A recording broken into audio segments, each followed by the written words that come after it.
एक गैया और एक बछड़े में कैसा संबंध होता है। एक गैया अपने बछड़े को पुकार लगाती है और बछड़ा सहस्त्र गैयाओं में से अपनी माता का स्वर पहचान लेता है और अपनी माता से आके लिपट जाता है। अब कुछ ऐसा ही संबंध है आपके कर्मों का और आपके कर्म फल का भी। आप जो कर्म करेंगे, आपके कर्म आपके कर्म फल को पुकार लगाएंगे और आपका कर्म फल कहीं ना कहीं से आपको ढूंढते ढूंढते आके आपसे लिपट जाएगा। तो उचित तो यही होगा कि आप सत्कर्म करें, क्योंकि एक बार भले ही ईश्वर आपको आपकी भूल के लिए क्षमा करते, आपके कर्म नहीं करेंगे। तो यदि आप दुष्कर्म करने वाले हैं तो आप समझ जाइए, अब यदि आप शुभ कर्म करने वाले हैं तो आप समझ जाइए, जो आपका कर्म होगा आपका फल आपके पास अवश्य आएगा। आज नहीं तो कल, कल नहीं तो कुछ और समय में, किंतु आएगा अवश्य। आइए मेरे साथ प्रेम से कहिए राधे राधे। हम सभी कभी ना कभी जीवन में ईश्वर से कुछ ना कुछ मांगते हैं और ईश्वर जब हमारी मनोकामना पूर्ण करते हैं हम बड़े प्रसन्न हो जाते हैं। परंतु जब ईश्वर हमारी मनोकामना पूर्ण नहीं करते तब हम सोचते हैं, संदेह करते हैं, क्या सच में ईश्वर है? आपको एक बात बता दूं, यदि आपने ईश्वर के समक्ष अपनी इच्छा रखी, अपनी मनोकामना रखी और ईश्वर ने वो पूर्ण कर दी, इसका अर्थ यह है कि ईश्वर जानते हैं कि आपको इसकी आवश्यकता है। किंतु यदि आपने कामना की और वो पूर्ण नहीं हुई तो बस इतना स्मरण रखिए, ईश्वर वो सब देख सकते हैं जो आप नहीं देख सकते।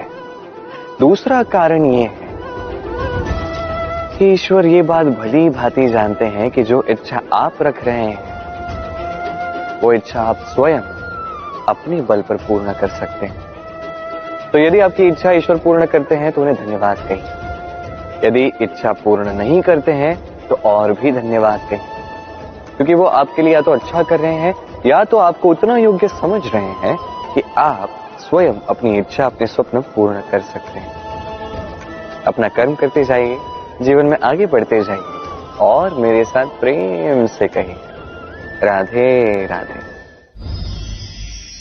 आम और नीम दोनों ही अपने अपने स्थान पे अत्यंत विशेष, अत्यंत श्रेष्ठ। आम हमारी शक्ति बढ़ाता है, वही नीम रोगों से लड़ने की हमारी क्षमता बढ़ाता है। अब आम अत्यंत मीठा होता है और नीम कड़वा होता है। अब क्या इस कारण से नीम को निराश हो जाना चाहिए या स्वयं से घृणा करनी चाहिए कि वो कड़वा है? कदापि नहीं। देखिए, नीम कड़वा है, इसमें नीम का कोई दोष नहीं है, दोष जिह्वा का है। इसे मीठा भाता है और कड़वा नहीं भाता। किंतु यदि आप नीम का उपयोग अपने जीवन में नहीं करोगे तो रोगों से लड़ने की आपकी क्षमता बढ़ेगी ही नहीं। तो नीम तो है अत्यंत महत्वपूर्ण। इससे आपको क्या सीख मिलेगी? यही कि कभी भी जीवन में किसी और के मापदंडों पे स्वयं को मत परखिए। आपकी योग्यता, आपकी विशेषता, आपके गुण अवगुण, ये स्वयं आप समझ जाइए, इतना ही पर्याप्त है। आइए और मेरे साथ प्रेम से कहिएगा राधे राधे। क्या आपने कभी कुएं से जल निकालते हुए किसी को देखा है? एक पात्र को रस्सी से बांधा जाता है, उसे कुएं में डाला जाता है, खींच के तब जल प्राप्त होता है। सरल सी बात है। परंतु कभी ये सोच के देखिए, कुएं में पात्र डालने के पश्चात यदि पात्र सीधा ही रहे तो वो जल में प्रवेश कर ही नहीं सकता, ना जल उस पात्र में प्रवेश कर सकता है। उस पात्र को झुकना पड़ता है, तब जाके जल उसमें प्रवेश करता है, तब जाके खींच के आपकी प्यास बुझती है। अब इसमें जीवन की एक अमूल्य सीख छिपी है, एक सीख जो संसार के हर एक व्यक्ति के लिए महत्वपूर्ण है। और उस सीख का नाम है विनम्रता। संसार में हर एक व्यक्ति को विनम्र होना चाहिए। आप स्वयं को विनम्र बना दीजिए, आपको बड़ों का आशीर्वाद भी प्राप्त होगा, सफलता का साथ भी प्राप्त होगा। आप विनम्र नहीं, कुछ भी दिखेगा नहीं। तो विनम्र रहिए और मेरे साथ प्रेम से कहिएगा, राधे राधे। कभी आपने सोचा है कि वो क्या है जो आपको आगे बढ़ने से रोकता है? जैसे कि आप मार्ग से चल रहे हैं, पांव में मोच आपको आगे बढ़ने से रोकती है। वैसे ही जीवन में छोटी सोच आपको आगे बढ़ने से रोकती है। देखिए, यदि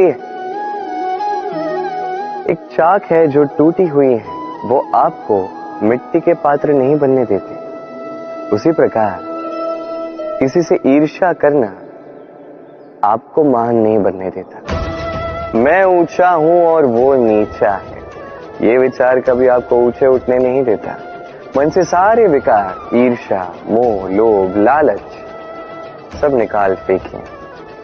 इस सोच को बड़ा कीजिए, सकारात्मकता लाइए और पूर्ण समर्पण से कर्म करते जाइए।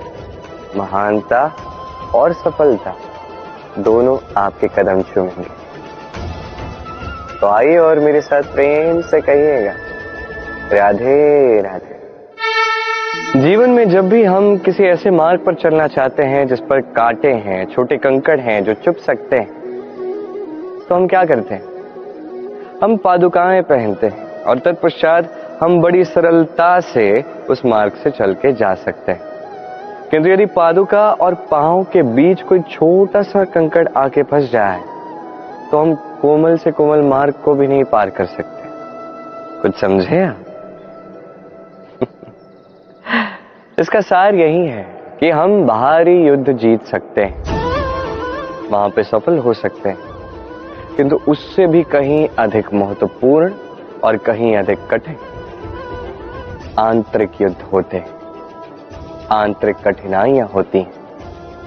लोभ, मोह, क्रोध, लालच, भय, यदि ये आपके भीतर है तो आप संसार के किसी भी स्तर तक पहुंच जाइए, कितना भी बड़ा युद्ध जीत जाइए, आपको संतुष्टि नहीं मिलेगी। तो सर्वप्रथम स्वयं को सुधारें, तत्पश्चात इस संसार को जीतें और उससे पहले मेरे साथ प्रेम से कहें, राधे राधे।